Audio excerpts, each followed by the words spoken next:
What y'all think? Bring back Hassan Whiteside. Wake up, count K, quick cure to my pain. Just me, no team, only trust a green face. She ain't hit. What did you just say? Who is this guy? Who is that guy? Who do you think it is? Michael Jordan. Close enough.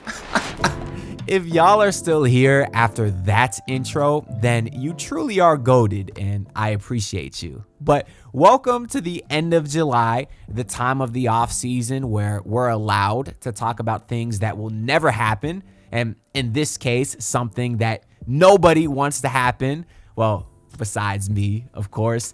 Once in a while, I'll post a video that somebody doesn't like, which is fine. I do appreciate the comments telling me that or telling me a reason they didn't like a video. That's completely fine. But sometimes I'll get these comments of people saying, what was the point of this video? And my answer to that is the same reason that I post any video. And it's because I enjoyed making it.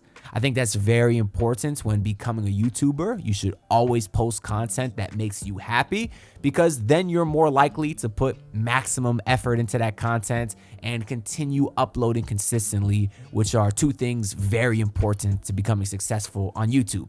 And I've been fortunate enough that a lot of people enjoy the content that I also enjoy making. So I do thank y'all for that. And if you do enjoy, make sure that you liked and subscribed.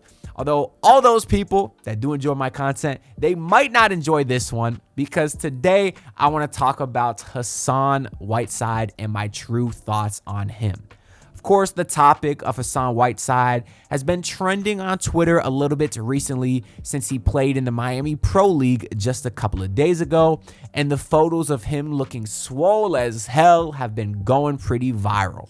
Now, his monster physique was not super surprising to me because I remember seeing clips from him in Puerto Rico last year where he was absolutely feasting, and it made me happy to see because many of y'all know to this day, I still proudly rep my Hassan Whiteside fandom. I meant to put on my Hassan Whiteside shirt. I forgot before I was recording, but I got two of them. I got one of him dunking. I got the Hassan Whiteside jersey, which is a nasty statement to say, but yes, I do own one. And that's because I still like Hassan Whiteside to this day.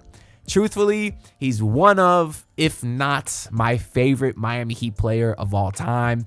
As crazy as that is to say, I will acknowledge that. And I want to make it very clear, you cannot tell me anything about Hassan Whiteside's personality that I don't already know. I am not ignorant to the negatives associated with him. He was a stat-chasing, non-team player who didn't show the same effort after he got that max contract, and then he pouted on the bench after he was subbed out late in games. I'm not denying or excusing any of that, but I cannot disregard the happiness that he brought me as a fan for the first several years that he was here. To have this guy come out of literally nowhere and all of a sudden dominate the way he did, I thought was just the coolest thing.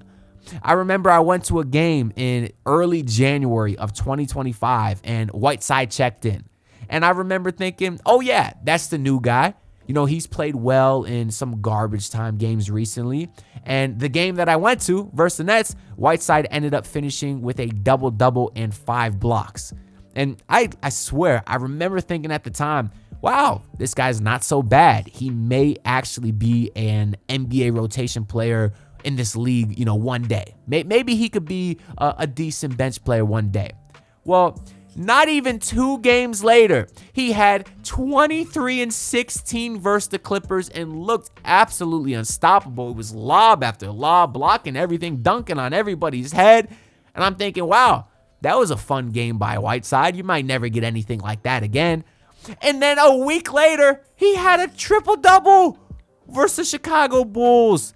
The famous or infamous, depending on how you look at it, I'm just trying to get my 2K rating up game. And I thought that post game after getting a triple-double was hilarious.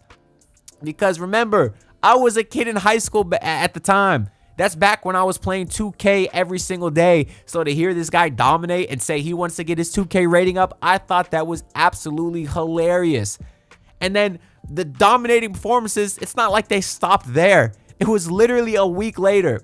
He had the first of his many 2020 games. That's 20 points, 20 rebounds. If you asked Hassan Whiteside, he was calling them Barbara Walters because it was 2020. That's hilarious. And also, I never really seen anything like that. Just like I dominate the glass the way he did. And you think about all the other on-court moments, the multiple triple-doubles in his career. They ain't doing it with blocks. You remember that? This dude was consistently getting triple-doubles with blocks. I had never seen anything like it. He even had one that I'll never forget. It was versus a young Nikola Jokic in the Denver Nuggets, where Whiteside dominated and literally carried the Heat to a win in Denver. And then you think about the multiple nasty chase down or snatch blocks that he had. You remember the one versus Siakam. You remember the one versus the Jazz. He had one versus the Hornets to seal the game and also seal his triple-double. These are individual blocks that to this day I still remember. And those are just a handful of plays out of the many. But he was just so exciting to watch on the defensive end because anytime an opposing player sniffed the paint, Whiteside would be sitting in there to say, "Get that ball out of here, man."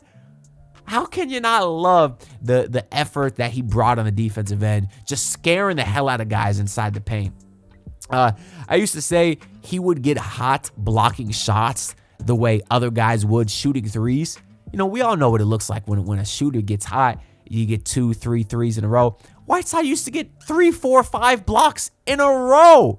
Who was doing that? I'd never seen anything like it in my entire life.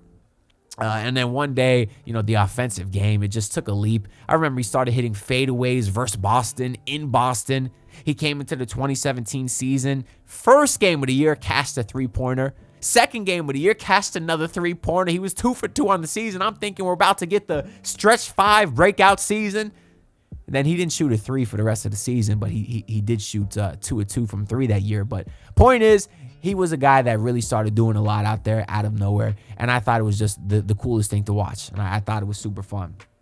I thought his story obviously was really inspirational, you know, to be around, you know, bounced out of the league and to bounce around in Europe for several years and then to work your ass off to get in shape and then to come and dominate the way he did. How can you not find his story inspirational, you know?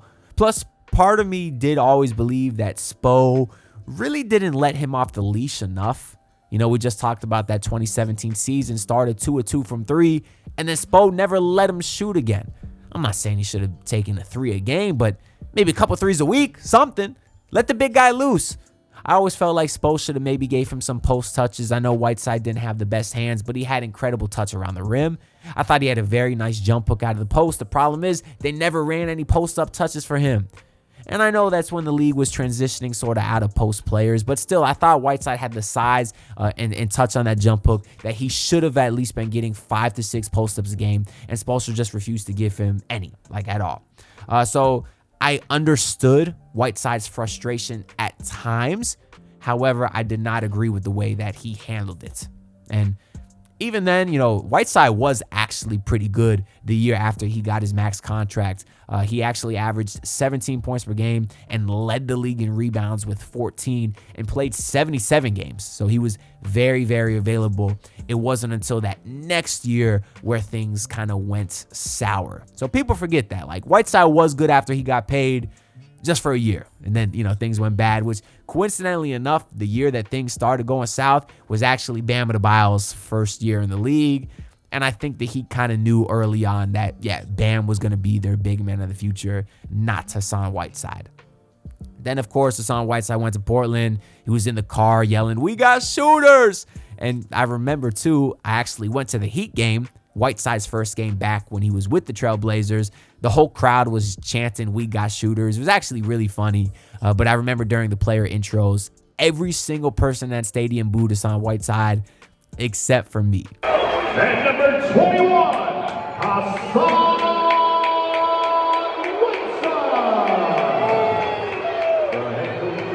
Bro, it was all boos, bro. They don't respect Whiteside like I do, bro. I also remember the day that he got traded. I think at this point we already knew Jimmy was coming here, which I was thrilled about. I loved Jimmy, Butler at all his previous stops.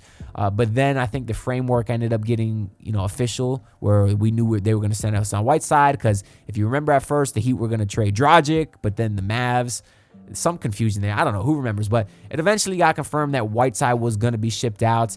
And I remember I got a bunch of texts that day of people basically saying they're sorry for me because they knew how much I liked Hassan Whiteside. I remember screenshotting that, and I actually was able to find that photo saved in my Google Photos, so y'all can see those texts here. Ignore the names, the name of that group chat up top, because we like to have some fun, just like Hassan Whiteside.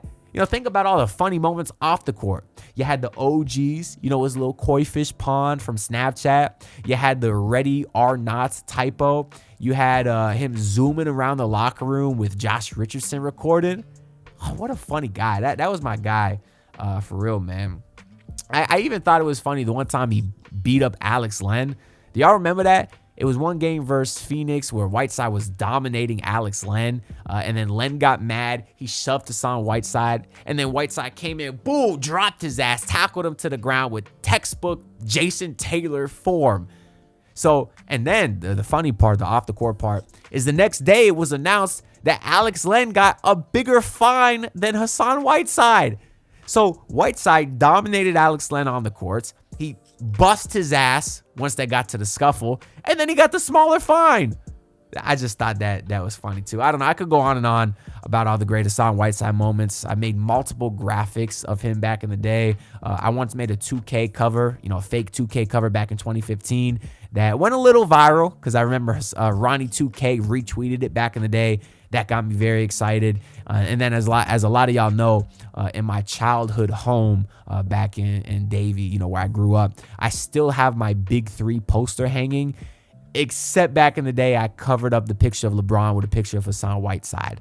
And if y'all have seen any of my videos when I record, when I'm back in town, back home over there, y'all will have seen that poster where it's Dwayne Wade, Chris Bosh, and Hassan Whiteside all next to each other. Honestly, I'd love to see the Miami Heat bring Hassan Whiteside back. I know he officially retired from the NBA last year, but you can always come out of retirement. He's clearly in tremendous shape still. He's only about a year older than Nikola Vucevic, who I know a lot of Heat fans, including myself, are indeed interested in. And I do think Hassan Whiteside can still do what the Miami Heat need, which is be big, be a actually big backup defensive center, and he can rebound. I still think he can do both of those things, and you can't convince me that he wouldn't be a decent backup center. I know I've been saying a lot recently that I value Heat culture, and I want to bring that back. And Whiteside, admittedly, was not the most Heat culture guy, but I don't think he was as bad as people think. I mean, it was really cool for me to see Whiteside on the OGs podcast just like a month or so ago, which of course is the podcast with Udonis Haslem and Mike Miller. They had a great discussion, and you can tell, not just because they invited Whiteside on their podcast, but also the way they spoke to him. UD and Mike Miller, they were fans of Hassan Whiteside, and they still are. And UD is not going to mess with you if you some lazy bum. That's like the type of person that he despises most. So the fact they were able to still have a relationship, come on the podcast, that kind of tells me what I need to know about Hassan Whiteside behind the scenes, is that he actually wasn't a bad dude. Even on those photos of Hassan Whiteside looking jacked in Miami Pro from just a couple days ago, I saw Udonis Haslem liked all of those posts as well. So if you got the respect of UD, you certainly got the respect of me. I also remember Hassan Whiteside was actually at D Wade's statue unveiling just a year ago. So very clearly, Hassan Whiteside is still around the organization. They will never give him another shot, but I'd be absolutely thrilled if they did.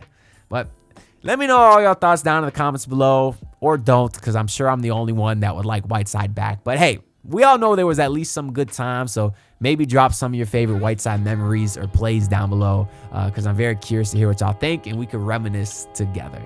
Make sure y'all like the video and subscribe. I'm on the grind to hit 9,000 subs, and I'll see y'all in the next video. Peace out, everyone. Look, pull up in your city, tryna get that dead face.